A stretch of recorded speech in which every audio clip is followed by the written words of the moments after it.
नमस्कार, न्यूज 18 मध्य प्रदेश छत्तीसगढ़ देख रहे हैं आप और बुलेटिन की शुरुआत गरियाबंद से आई बड़ी खबर के साथ करेंगे। गरियाबंद में स्कूल शिक्षक पर बच्चे को बेरहमी से पीटने का आरोप लगा है। फिंगेश्वर के पूर्व माध्यमिक शाला गुंडरदेही का यह मामला है। शिक्षक आशाराम साहू पर 8वीं के छात्र ने आरोप लगाया है। मामले की जांच के लिए बीईओ पहुंचे हैं। शिक्षक पर कार्रवाई की मांग कर रहे हैं पालक। तो ये बड़ी खबर है गरियाबंद से, जहां स्कूल शिक्षक पर बच्चे को बेरहमी से पीटने का आरोप लगा है। फिंगेश्वर के पूर्व माध्यमिक शाला गुंडरदेही का यह मामला है। शिक्षक आशाराम साहू पर 8वीं के छात्र ने पिटाई का आरोप लगाया है। शेख इमरान हमारे साथ जुड़े हैं गरियाबंद से। शेख, क्या ये पूरा मामला और क्यों बच्चे की पिटाई की गई? कोई एक्शन अभी तक शिक्षक के खिलाफ लिया गया क्या? जी देखिए, पूरा मामला है फिंगेश्वर ब्लॉक के पूर्व माध्यमिक शाला गुंडरदेही का है, जहां कक्षा 8वीं में पढ़ने वाला छात्र हर्षित साहू ने पूरा आरोप जो है अपने शिक्षक आशाराम साहू पर लगाया है। और उस बच्चे ने बताया कि किसी चीज को अपने दोस्त से कुछ चीज मांग रहा था। इसको देखते हुए शिक्षक गुस्सा हो गए और गुस्सा होकर उनके साथ उन्होंने मारपीट की। और न केवल मारपीट की बल्कि पीठ में इतना ज्यादा जोर से बेरहमी से मारा गया है कि बच्चे के पीठ में मारने का निशान है। और जब बच्चा अपने घर गया, डरा सहमा हुआ था और डर की वजह से अपने पालक को नहीं बताया। लेकिन जब पालक बच्चे को नहाते देखे और पीठ में चोट के निशान देखे तो बच्चे को पूछे कि आखिर स्कूल में हुआ क्या है।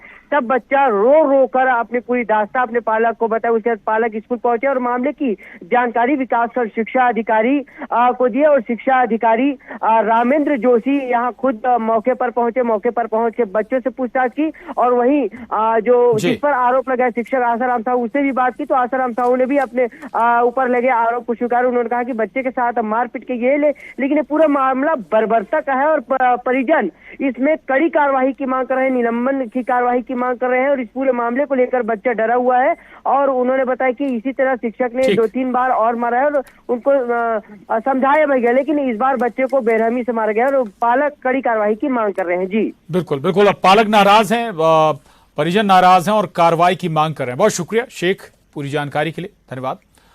और अब रुक करेंगे 20 मिनट में 20 बड़ी खबरों का। छत्तीसगढ़ के धमतरी जिला स्थित बागतराई ट्रेंचिंग ग्राउंड में भीषण आग लग गई। कचरे के ढेर पर चिंगारी भड़की और देखते ही देखते आग का रूप भयावह हो गया। आसमान में धुएं का गुबार उठने लगा। पूरा आसमान धुएं की चादर में लिपट गया। इधर ग्रामीणों ने इसकी सूचना फायर ब्रिगेड की टीम को दी। इसके बाद मौके पर पहुंची दमकलों ने आग पर काबू पाने की कोशिश शुरू की।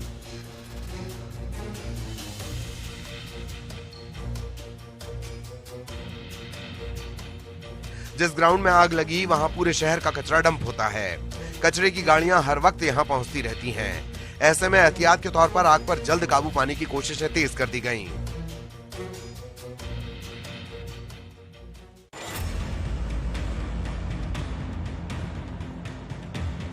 भोपाल में पिता और पुत्री के द्वारा एक सुरक्षा कर्मी के साथ जमकर मारपीट का मामला सामने आया है।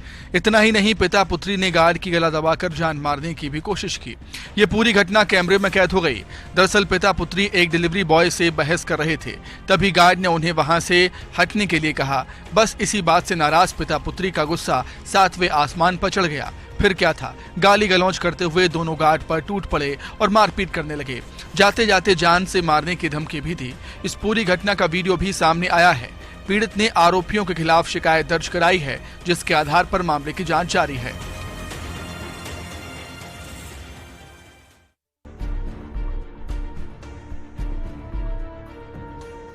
मध्य प्रदेश के जबलपुर में महिलाओं की आपस में जमकर मारपीट हो गई। आधारताल थाने के अंतर्गत सुहागी में कचरा फेंकने के विवाद को लेकर मारपीट हुई। ये घटना सीसीटीवी में भी कैद हुई है। तस्वीरें देखिए, सड़क किनारे कुछ महिलाएं खड़ी हैं। फिर अचानक एक महिला लाठी डंडे के साथ आती है और पड़ोस की रहने वाली महिला पर टूट पड़ती है।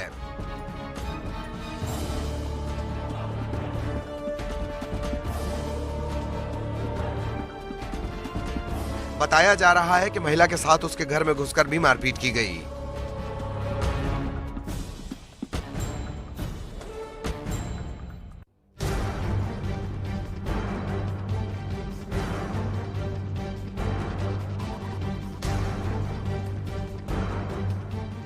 मध्य प्रदेश के मुरैना नगर निगम अंतर्गत महाराजपुर नहर के पास स्थित संभागीय ज्ञानोदय छात्रावास में अचानक आग लग गई। लोग कुछ समझ पाते इससे पहले ही आग की लपटें आसमान छूने लगीं। हादसे की सूचना तुरंत फायर ब्रिगेड को दी गई। इसके बाद टीम ने मौके पर पहुंचकर कड़ी मशक्कत के बाद आग पर काबू पाया। गनीमत ये रही कि इस हादसे में कोई जनहानि नहीं हुई, लेकिन स्टोर में रखी मच्छरदानी, गद्दे, कुछ पुराने पलंग समेत बाकी का सामान जलकर खाक हो गया। हादसे में लाखों के नुकसान का अनुमान है। आग किन वजहों से लगी इसका पता नहीं चल सका है। पुलिस इस मामले की जांच में जुटी हुई है।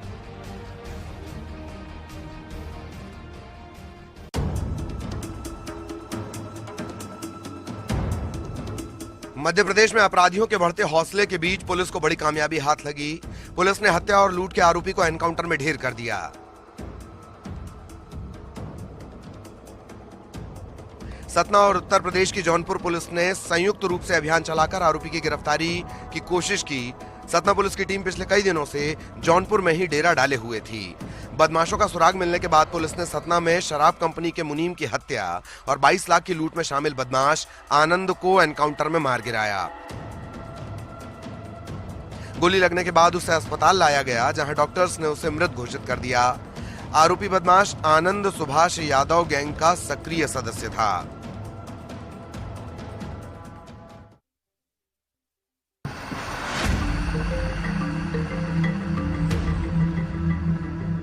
मध्य प्रदेश में अतिक्रमण के खिलाफ मामा का बुलडोजर लगातार चल रहा है।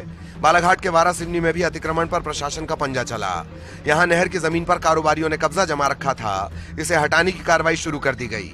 एसडीएम, तहसीलदार, एसडीओपी, थाना प्रभारी समेत बड़ी संख्या में पुलिस बल की मौजूदगी में बुलडोजर से दुकानों को हटाया जा रहा है।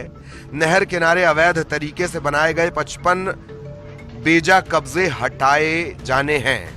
यहां बनाई गई दुकान, आलीशान मकान और अन्य अवैध कब्जों को हटाने का सिलसिला अब शुरू हो चुका है।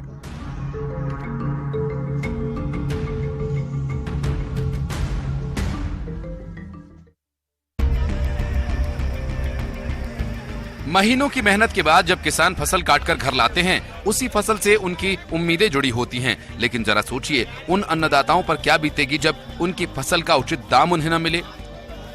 मध्य प्रदेश के श्योपुर जिले में फसल खरीदी की बोली नहीं लगने से किसानों के सब्र का बांध टूट गया है। नाराज किसानों ने विजयपुर टेटरा मुख्य मार्ग पर चक्का जाम कर दिया और इस कारण हाईवे पर आवाजाही बंद हो गई। आने जाने वाले लोगों को काफी परेशानियों का सामना करना पड़ा। किसानों ने व्यापारियों पर मनमाना रवैया अपनाने का आरोप लगाया।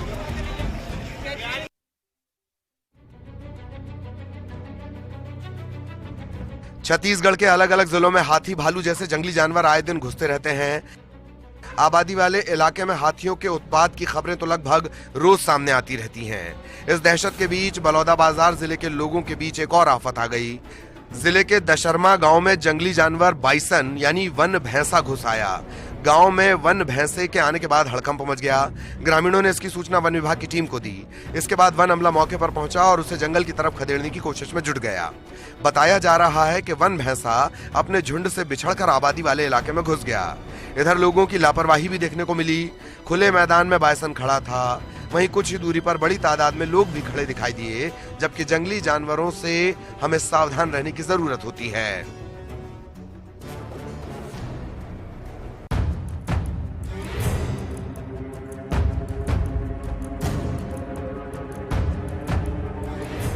छत्तीसगढ़ के अलग अलग इलाकों में हाथी लगातार तांडव मचा रहे हैं। तस्वीरें गरियाबंद जिले के मैनपुर इलाके की हैं, जहां हाथियों का झुंड डेरा जमाए हुए है। इलाके में हाथियों की मौजूदगी से ग्रामीणों में दहशत का माहौल है। मिली जानकारी के मुताबिक इस झुंड में 32 हाथी मौजूद हैं, जो अलग अलग हिस्सों में बंटकर उत्पात मचा रहे हैं। झुंड से बिछड़कर एक हाथी गांव में घुस आया। सड़क पर हाथी को देखने के बाद लोगों में हड़कंप मच गया। इधर इसकी सूचना वन विभाग को भी दे दी गई है। इसके बाद ठेमली, बोईरगांव, अड़गड़ी, पेंड्रा समेत कई गांव में हाई अलर्ट जारी किया गया है। वन विभाग का अमला हाथियों पर नजर बनाए हुए है।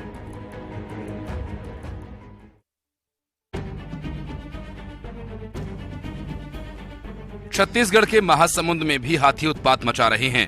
जिले में 3 हाथियों के आतंक से लोग दहशत में हैं। जीवतरा और खट्टी कोना के पास हाथियों ने डेरा जमा लिया है। आसपास के इलाके में जमकर उत्पात मचा रहे हैं। इधर वन विभाग ने दर्जनों गांवों में हाई अलर्ट जारी किया हुआ है। टीम ने लोगों को सतर्क रहने और एहतियात बरतने की अपील की है।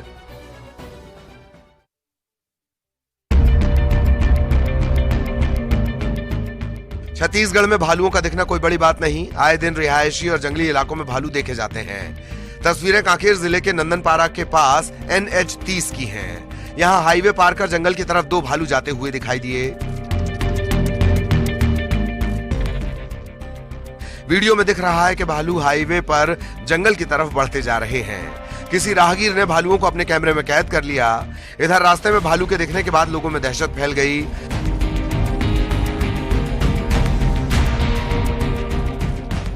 वन विभाग ने इलाके से गुजरने वाले लोगों से सावधानी बरतने की अपील की है।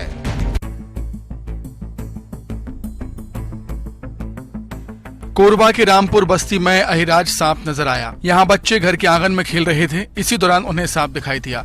सांप को देख बच्चे डर गए और आसपास के लोगों को बताया। सांप की जानकारी मिलने पर स्नेक रेस्क्यू टीम मौके पर पहुंची और बेहद जहरीले सांप का रेस्क्यू किया गया। सांप के पकड़े जाने के बाद लोगों ने राहत की सांस ली।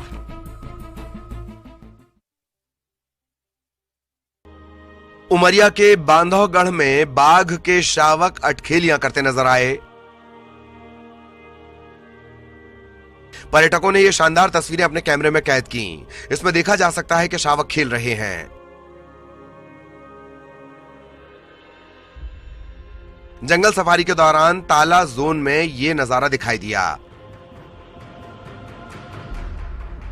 ये शावक मशहूर चक्रधारा वाली बाघिन के बताए जा रहे हैं।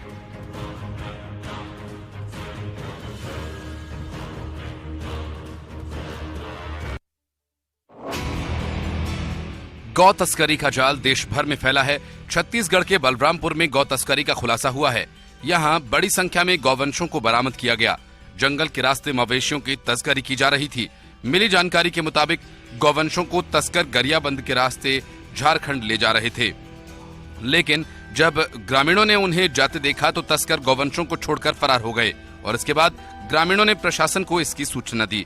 बसंतपुर थाना क्षेत्र का ये पूरा मामला है। जानकारी के मुताबिक मामले की जांच की जा रही है।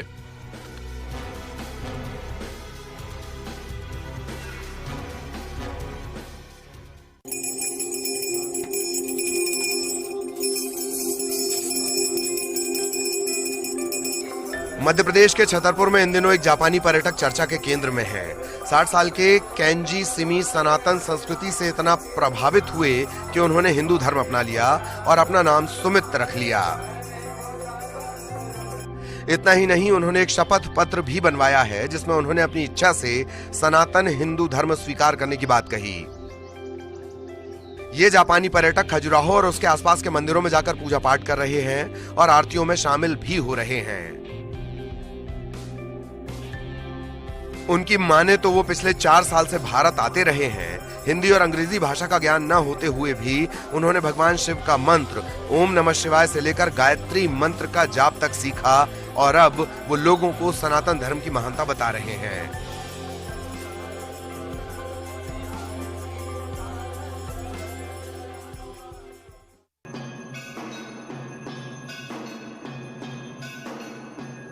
छत्तीसगढ़ के राजनाथ गांव के डोंगरगढ़ में चैत्र नवरात्रि की तैयारियां जोरों पर हैं। 22 मार्च से 30 मार्च तक होने वाले नवरात्रि के लिए मां बमलेश्वरी ट्रस्ट समिति व्यापक तैयारी कर रही है और इस बार विशेष आकर्षण ऊपर मंदिर में 3 किलो सोने से बने पत्तियां और सजावट की सामान है, जिसमें मां बमलेश्वरी के दरबार को सजाया गया है। जयपुर से आए 20 कारीगरों ने 16 दिनों की मेहनत से गर्भगृह को आकर्षक रूप दिया है। स्वर्ण पत्तियों को निर्माण में भक्तों की ओर से मंदिर में आए दान के सोने के आभूषणों का इस्तेमाल किया गया। नवरात्रि के 9 दिनों में इस बार करीब 15 से 16 लाख दर्शनार्थियों के माता रानी के दरबार में पहुंचने की संभावना है। किसी की मुस्कुराहटों पे हो निसार, किसी का दर्द मिल सके तो ले उधार, किसी के वास्ते हो तेरे दिल में प्यार, जीना इसी का नाम है। डूंगरपुर के 65 साल के माधु रेबारी ने ऐसी मिसाल पेश की कि इस नगमे में छुपा संदेश साकार हो उठा। माधु अपना जीवन तो दूध बेचकर चलाते हैं, लेकिन दूसरों के लिए कुछ करने का दिल में ऐसा जज्बा है कि जीवन भर की पाई कमाई दान कर डाली। खबर डूंगरपुर जिले के ढाणी घटाव की है, जहां के रहने वाले माधु रेबारी ने गांव के स्कूल के निर्माण के लिए 3 लाख रुपए दान कर दिए, वो भी रकम जिसे उन्होंने पाई जोड़कर जमा की थी। माधु की ना पत्नी है, ना ही कोई संतान, लिहाजा अकेले रहते हैं और पशुपालन करते हैं। दूध बेचकर अपनी जीविका चलाते हैं। एक दिन माधु को पता चला कि स्कूल की नई बिल्डिंग के लिए पैसों की जरूरत है। फिर क्या था, गांव के बच्चों के भविष्य को संवारने की नियत से माधु ने अपने जीवन भर की कमाई दान दे दी। मेरे से कोई औलाद है नहीं, मिसेज भी है नहीं, पर मेरा दिल हो गया था। स्कूल में बच्चे हैं जो अपने ही हैं, जो छोटे बच्चे हैं ये अपने ही हैं। हम तो ये गरीब मान लो स्थिति है, ऊँट का धंधा करते और भैंसों का दूध बेच के ये इकट्ठा पैसा 1-1 रुपया किया। फिर हमें तो मान लो ऊँट का धंधा है हमारे पास, भैंसों का धंधा है हमारे पास, कोई नौकरी है नहीं, पर मेरा दिल हो गया था कि स्कूल में मैं ये पुण्य कर सकता हूँ। राजसमंद जिले के 4 भुजा कस्बे में शीतला सप्तमी पर करीब 100 साल पुरानी बीरबल बादशाह की सवारी निकालने की परंपरा निभाई गई। जन समुदाय की ओर से निकाली जाने वाली बीरबल और बादशाह की शाही सवारी बैंड बाजों किन्नरों के नृत्य के साथ धूमधाम से निकाली गई। इस बार जन समाज के लोग विशेषकर इस सवारी में शरीक होने के लिए मुंबई और अन्य प्रांतों के साथ आए। सवारी को देखने दूर दराज के इलाकों से भी बड़ी संख्या में लोग पहुंचे। बादशाह बने कलाकार लक्ष्मण कुमार सरगरा को विचित्र वेशभूषा पहनाकर टैक्सी की पर गदला लगाकर बैठाया गया। वहीं बीरबल बने कलाकार देवीलाल प्रजापत जोकर के वेश में कोड़े मारकर लोगों को प्रसाद दे रहा था। कोड़े का प्रसाद खाने के लिए सभी लालायत थे। जिसको बीरबल का कोड़ा नहीं लगा उसे टोली भीड़ में पकड़ कर कोड़े लगवा रही थी। इस मौके पर किन्नरों ने खास नृत्य भी प्रस्तुत किया, जिसका लोगों ने भरपूर आनंद उठाया।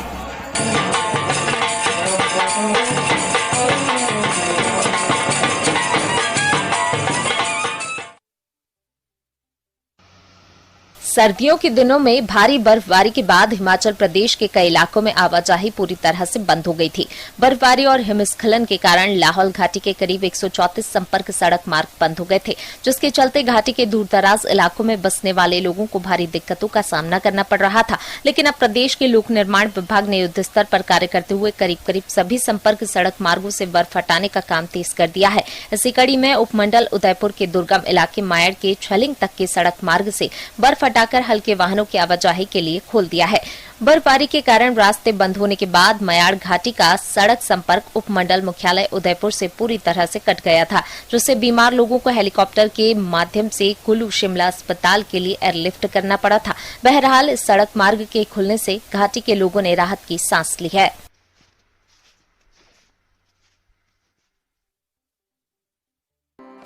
एक बार फिर से लोग पुराने खान पान को अपना रहे हैं। ऐसे में रागी यानी मड़ुआ का लड्डू एक बेहतर और स्वादिष्ट विकल्प बनकर सामने आया है और लोगों की यही पसंद गुमला जिले के महिलाओं के आर्थिक विकास के लिए आने वाले दिनों में वरदान साबित हो सकता है, क्योंकि जो लोग रागी का लड्डू खा रहे हैं उसके मुरीद बनते जा रहे हैं। रागी में कई ऐसे चमत्कारिक गुण हैं जिसके इस्तेमाल से कई तरह की शारीरिक कमजोरी को दूर किया जा सकता है। JSLPS की दीदियों के बनाए रागी के लड्डू खास होते हैं, क्योंकि इन लड्डुओं को स्वाद और पौष्टिकता को ध्यान में रखकर बनाया जाता है और यही वजह है कि यह लड्डू आने वाले दिनों में महिलाओं के स्वावलंबन की दास्तां बयां करेगी। महिलाएं रागी के इस व्यवसाय से जुड़कर आत्मनिर्भरता की दास्तां लिख सकती हैं। गुमला जिला में इस साल रिकॉर्ड रागी की खेती की गई है। गुमला में राज्य का पहला रागी प्रोसेसिंग यूनिट स्थापित किया गया है, जिसका फायदा भी दिखने लगा है। रागी के आटे की डिमांड भी पूरे देश में है। ऐसे में आने वाले दिनों में गुमला जिला रागी के निर्यात में पूरे देश में एक अच्छा मुकाम हासिल कर सकता है।